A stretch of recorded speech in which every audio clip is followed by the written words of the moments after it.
It's with a heavy heart that I stand here today. On Monday, we lost a son, a husband, a father, a doctor, a swimmer, and a friend. While Dr. Wright and I were close friends, that is the only credential that I hold that makes me important enough to speak here today. Dr. Wright was the smartest person I know. We had deep conversations on science, swimming, religion, politics, engineering, and friendships. He never bragged about his education because he was humble. We all know that he was an MD and a PhD, not because he told us. Yes, he was Dr. Wright. When you get a chance, just Google his name, and you will begin to understand the impact he had on his field. He was the only practicing pediatric rheumatology and immunology doctor between San Francisco and LA. He helped thousands of children get better through his 16 years at Valley Children's Hospital. He never turned his friends away at their late-night requests for free help. In fact, I only know one patient that wasn't happy with Dr. Wright's advice, and that was my own son, Zach. He had strep and 102-degree fever before a La Jolla swim, and Dr. Wright said, "It's not going to hurt. It might even help the fever."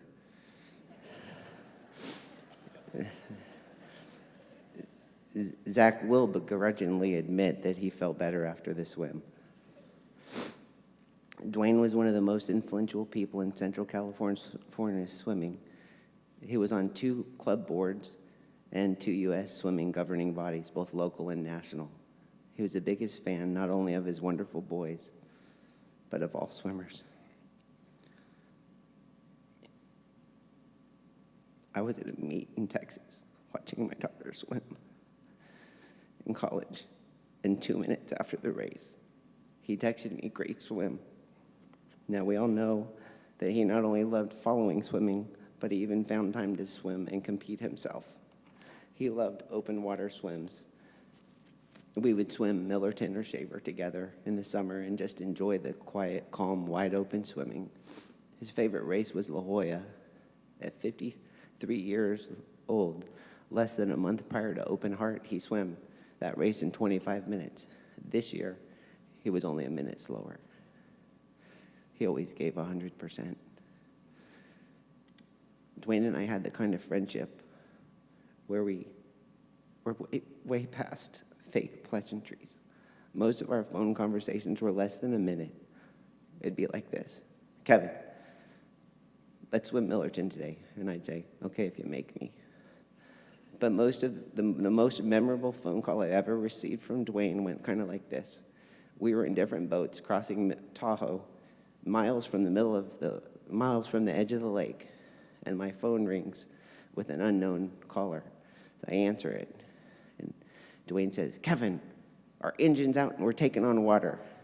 And it was windy, and he hung up. I didn't know who it was. So I say, right before I hung up, I said, "Who's this?"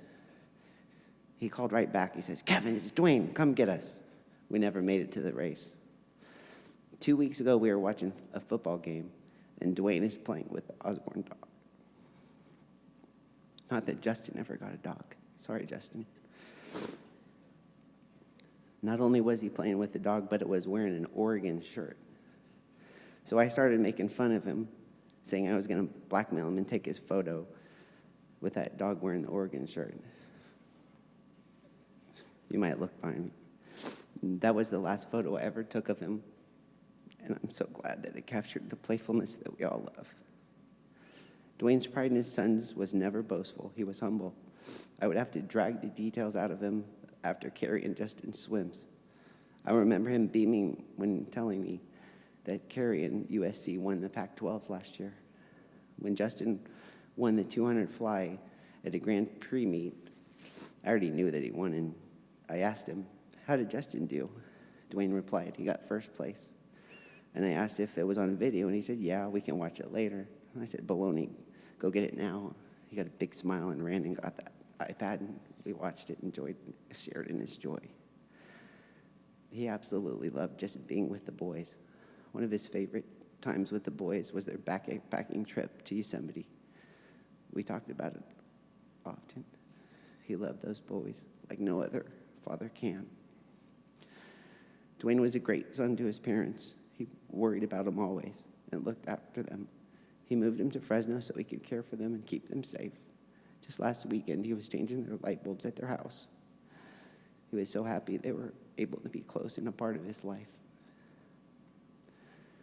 God said man will leave his parents and become one with his wife. Anyone who has ever traveled with Dowain and Trish to a meet or vacation had the privilege of seeing this embodiment. Dowain and Trish were a true team.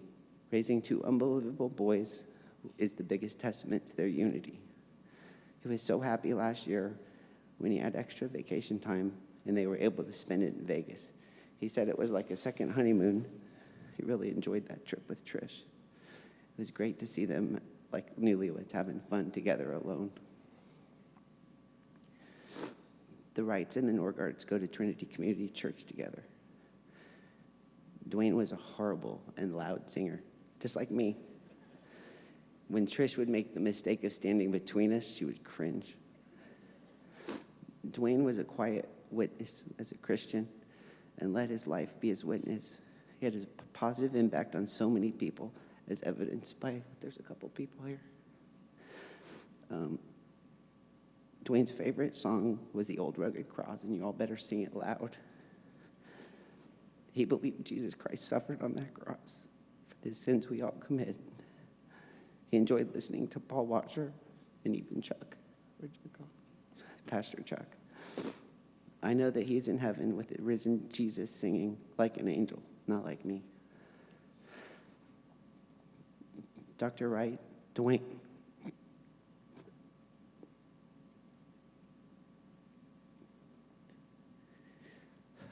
We will all miss you in our lives, but I promise to hold you in my memories and in my heart until the day we meet again in heaven. Hello, everyone. For anyone who doesn't know, my name is Justin Wright. Occasionally, you might confuse me with my older brother, Cary. Some people say we look alike. Some say I look better. Anyways, Dowain was my dad. I hope y'all don't mind if I just call him Dad the whole time. Dowain's kind of weird to me. And essentially, my dad did everything for me. Everything. And if you knew him at all, you knew he was always 5 steps ahead. And lucky for me, this meant everything I needed was always being taken care of, regardless of whether or not I even knew it was happening. From the prescriptions being automatically mailed to me in Arizona, to my rent payments being sent directly into my landlord's bank account days early without me even knowing. You name it, my dad already thought of it. Honestly, I even half expected to find a pre-written eulogy laying around the house with a sticky note labeled, "This one's better, Dad."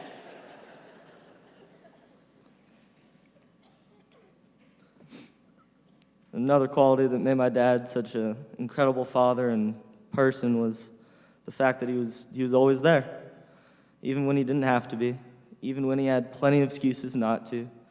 He was always at that swim meet or water polo game doing something.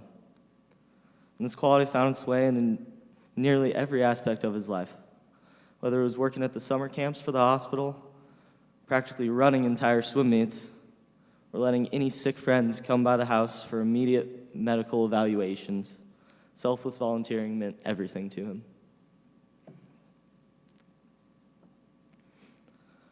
My dad was one of the smartest people I know, MD, PhD, smart guy, doctor conferences all the time, multiple stethoscopes, whole 9 yards. And if you think the smart guys can't have fun too, you're wrong. Especially in the ways he found to connect with his young patients. My dad knew how to make them all smile. He once told me about his patented method for silencing a crying toddler in seconds. Apparently, I've never actually tried it, but you guys all can. It's pretty easy. All you got to do is you walk right up to the crying child, yank off one of their socks, and throw it right up into the ceiling. I don't really get it, but He always said it was something about making the child forget anything about crying and focus on the fact that a strange man just took its sock and threw it at the ceiling. Always kind of wondered if he used tricks like that on me. And I believe my dad raised me and my brother to be fairly capable men. And although there's some tough times ahead, where I know it won't be the same without him there, I know that when my brother gets into medical school, or I compete at NC2As, or a wedding or anything, my dad will be up there looking down, just like he was always standing in the grandstands at every meet with his cheesy smile on and his camera flashing constantly, capturing every proud moment so he can show it to us when we finally get to see him again. I love you, Dad. See you soon. Hello, everyone. Thank you for coming today to celebrate the life of my father. I'm Justin's brother, Cary. This past week has been difficult for all of us, especially in the tight-knit group of the swimming community. For those of you who do not know, over the past 2 years, we lost two other men who were very dear to my heart, Rob Talbot and Mike Snyder. These swim dads have been there for me for nearly every moment of my career, standing on the side of the pool and cheering not only for me, but for every competitor.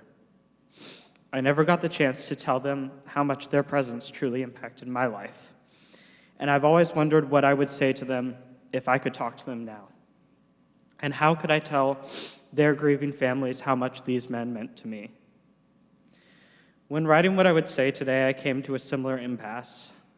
There are so many things I want to say to my dad, to thank him for everything he provided for me and my family, to tell him how much I love him, how much I'll miss him, and then to say goodbye. But as I thought about it, this moment is not the time for that. I got to speak to him last Sunday. It was a normal day. We talked about Star Wars, the upcoming week, and even about loss, as a close friend of ours had just passed away. So even though I didn't know it yet, it was the last time. I got to say I love you. I got to say goodbye.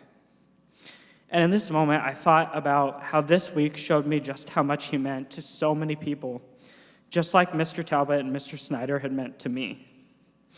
And in the end, it's not about me anyway. It's about him. So I just want to say goodbye to the man that my father was, the one who took on every facet of his life with the responsibility to do it to the fullest. Though he worked tirelessly and almost ceaselessly, he still made time for his family and friends. He was often doing more than one doctor's share of work at the hospital, but he did so cheerfully and took his work extraordinarily seriously. He had a gift for interacting with his young patients, like Justin said, making them feel comfortable despite what are often extremely painful diseases. He was a man who had an intense conversation with me about who was the most powerful superhero. Most of his patients said Superman, but we both agreed that the Flash is better. He was also one of the most passionate swim dads I have ever met. He would announce at swim meets and know all of my teammates' times while keeping up with all the latest news. Even this year, now that I am no longer on USC's collegiate swim team, he was constantly asking me about how my teammates were doing and how the season was going. He would do anything and everything to help out. After all, he was a man who once accidentally stabbed himself in the thigh with a knife while trying to cut the zip ties on our canopies at a swim meet. He then drove himself to the hospital, got stitches, and came back before the meet was over. I was lucky to spend a lot of time with my dad over the past year. And whether it was in academic, athletic, or other pursuits, he was always there to support me. I can't imagine how difficult it was for him to juggle all his responsibilities, and yet he did so with a smile and a joyful heart. He debated with his patients about superheroes, but I don't know if he fully grasped that he was a real-life hero. If he did realize, he wouldn't have wanted to be labeled as such. It was his duty to do his best as a doctor, son, husband, father, and friend. He was certainly a hero to me. When I look back at the lives of Mr. Talbot and Mr. Snyder, and now my own father, it's clear to me the legacy they left behind for each of us whose lives they touched. My father was a hero to many of you too. And though he is gone from this life, there is one thing of which I am certain. He will keep fighting for all of you. He will never, ever give up on you. He wanted the best for every single person he met. And for the rest of our lives, he'll be cheering us on every step of the way. Thank you.